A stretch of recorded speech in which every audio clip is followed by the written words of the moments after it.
Ladies and gentlemen, our next event momentarily, we are going to talk with the newly appointed Minister of Agriculture of Ukraine, Mykola Solsky.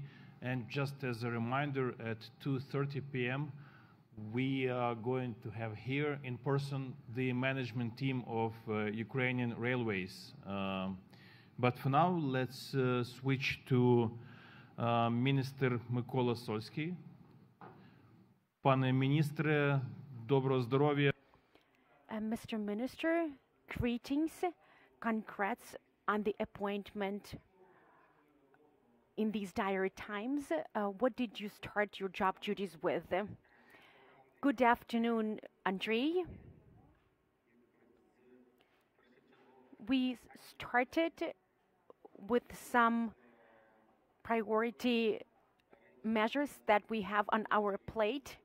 This is everything related to simplifying the access of agribusinesses to credit resources.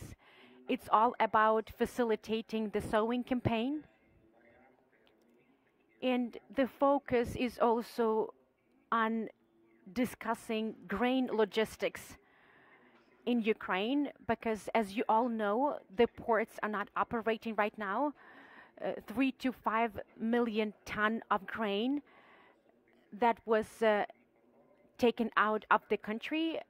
It's not really being done right now. Some of the grain is being exported via the western border, but we need to do something about it because a lot of funds are frozen, and these are the funds that agribusinesses need, that farmers need. So it's all about the working capital that there is such a dire need for right now. Where is the most complicated situation in terms of food provision? Well, I don't think that I will reveal a secret now.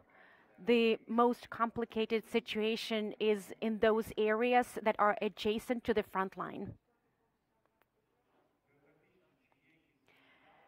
From a geographic perspective, I'm really sorry, but I was not able to hear you. My internet connection is intermittent.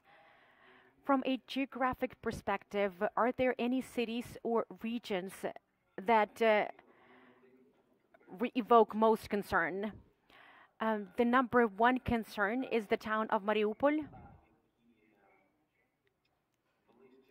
Also, those cities and towns that are very close to the front line in Donetsk and Luhansk regions.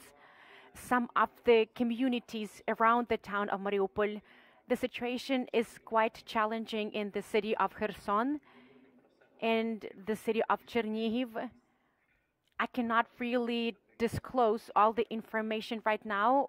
We are doing our utmost to elaborate required decisions.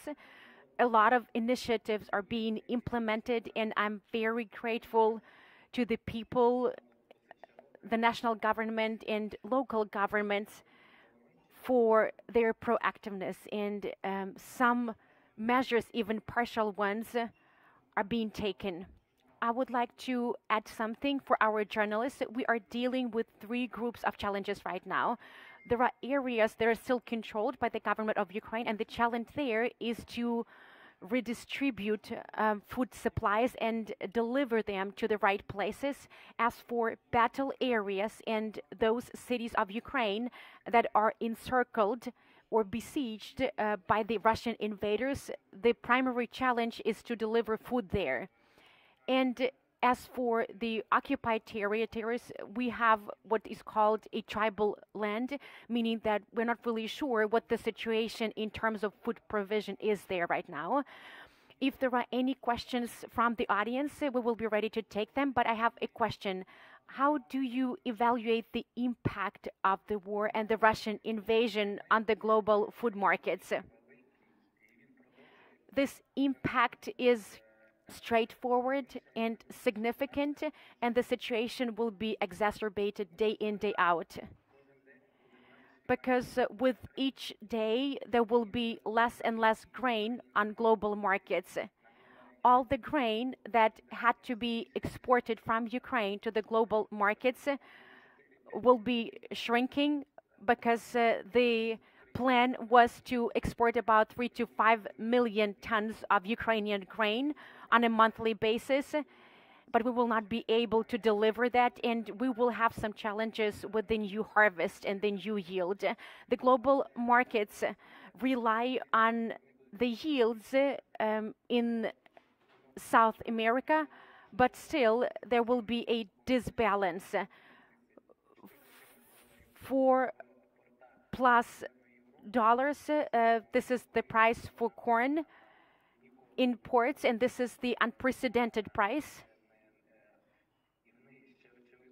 And as we can see, this is not the final price yet. And this is something that will definitely impact all food products, because grains are not only about bread. There will be a cross influence there on meat, because we consume a lot of protein, carbs, and fats from grain crops. So it will definitely be a concern for countries with low income. For some time, they will be able to compensate for this situation through their stock and supplies, and maybe there will be some direct and indirect subventions and grants from the governments, but it's not an infinite resource, as we all know. So the situation, unfortunately, will continue exacerbating, and the only way out of this situation is to bring a halt to this war.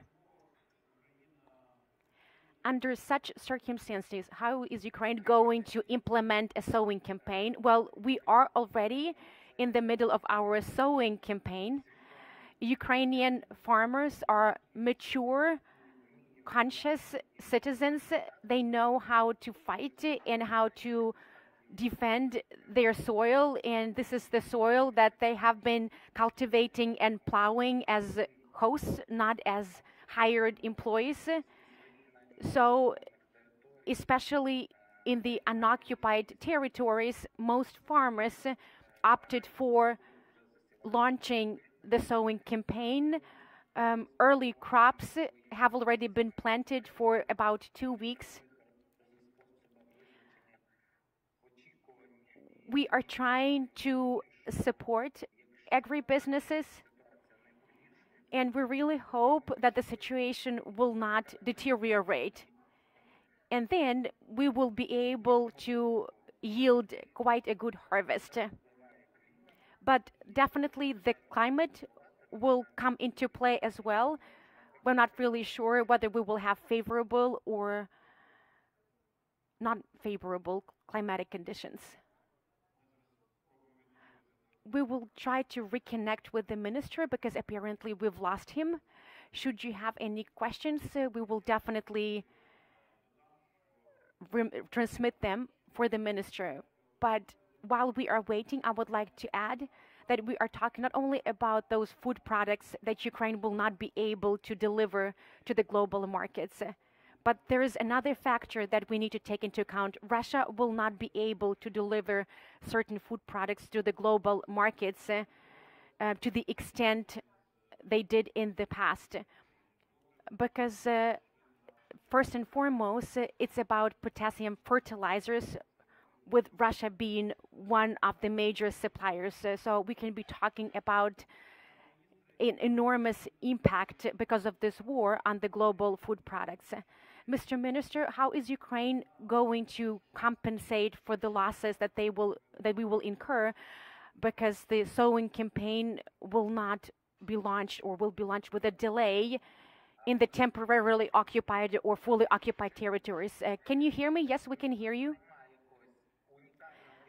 There's no one-size-fits-all solution just for the agricultural sector. I'm talking about the solution for compensating for the damages incurred. Most likely, we will use the same mechanisms and the same compensations that are related to the loss of any business, be it logistic business, be it real estate, be it infrastructure, processing, you name it. So there are some blanket procedures that have already been elaborated and that will be implemented in the light of the Russian aggression. Mr. Minister, thank you very much for this conversation. We had a conversation with Mr. Solsky, who is the newly appointed Minister of Agrarian Policy and Food of Ukraine. Have a wonderful day, Mr. Minister, and good luck on this new appointment.